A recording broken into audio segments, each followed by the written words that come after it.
These are terrific patriots. A lot of them agree with what I'm doing. I hope we're going to have the situation worked out. But they want security in our country, and so do I. That's all we want. We want security. We want common sense. We want security in our country. You look at what's going on. Immigration just went to very high on your list. I said even on your list.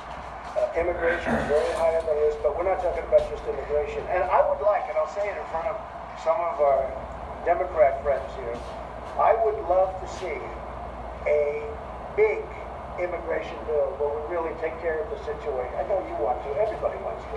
Who wouldn't want to? Right now we have a problem. We have to take care of this, and it's quicker and easier to do this individually. But we would like to see real immigration reform in this country because we need it. And it can be a beautiful thing. And with all of the companies coming into our country, we have 7 car companies now that are announcing or have announced just recently, and we have many car companies and other companies, as you know, they're flowing in. We have the best job numbers virtually that we've ever had. For African American, the best ever. Hispanic, Asian, the best ever. The best in 50 years for the overall number, and soon that's going to be beaten. So we have the best job numbers. We need people. We need great qualified people. We want them to come in.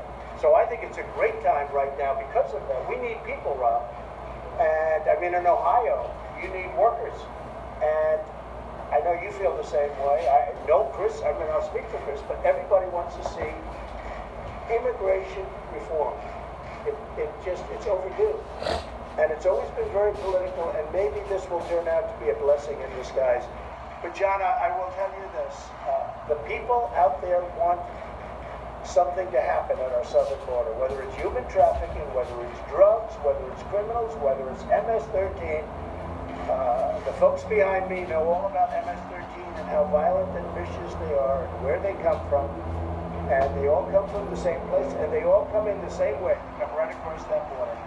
Thrown thousands out. I would say thousands, right, Colin? I mean, literally MS-13, and you have a lot of it, I know that. We throw thousands out a year, and then they come back, and we move them all the way back to where they came from. All the way back. And they find a way to come back again. We need strong borders, and we need immigration reform. Beyond that, we need immigration reform. Okay, let's go. But these people have to go without their paychecks. Some are being forced to work without pay. Some have been furloughed. These are They all get the money. They're all going to get the money, and I think they're going to be happy. And I will tell you, and I say it often, many of those people that you're talking about, so humanly the way you express it, but many of those people that you talk about are on my side. I've had so many people. The beautiful thing is with social media, the world can write to you. And you take a look at social media. So many of those people are saying, it's very hard for me, it's very hard for my family. But Mr. President, you're doing the right thing. Get it done. I've had so many of them. They're patriots. They love our country. And they want to see it be done. Look, this is just common sense. They want to see it be done correctly. We need a barrier.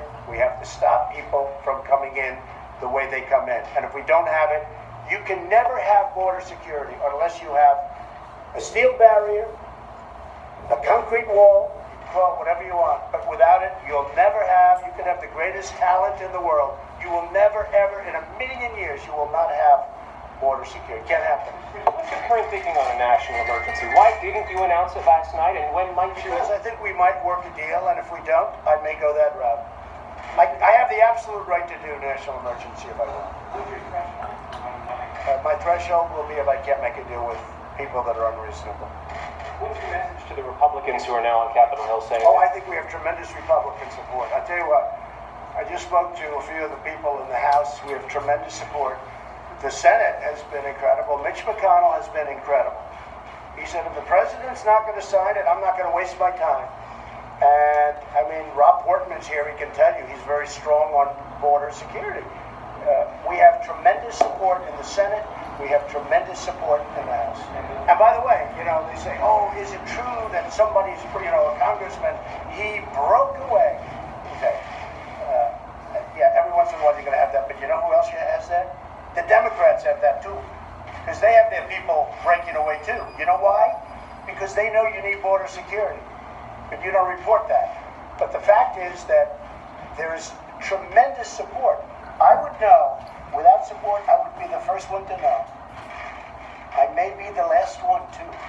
But there is tremendous support. Right now, If I did something that was foolish, like gave up on border security, the first ones that would hit me are my senators. They'd be angry at me. The second ones would be the House. And the third ones would be, frankly, my base and a lot of Republicans out there and a lot of Democrats that want to see border security. Okay, what else? Any So why not sign the other bills, though, so some of these workers can get paid, the government You can think I should do that? Yeah, No, do you think I should do that, John? I mean, it's not for me to And I say. watch your one-sided reporting. Do you think I should do that? Hey, John. No, seriously, John. Do you think I should just sign? Well, the argument is... Tell me. Nothing to do with John, border do you think I security. should just sign? I'm saying that if you sign that, these workers can start getting paid.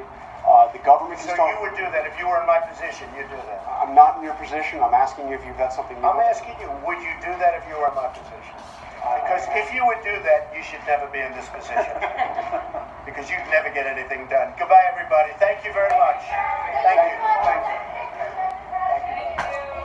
President of the United States in the Oval Office taking questions there. John Carl of ABC News being polite at the end. The answer was, Mr. President, your president, I'm not, to turn a phrase. It was a perfectly good question to the president from John Carl asking the president why not sign the other appropriations bill.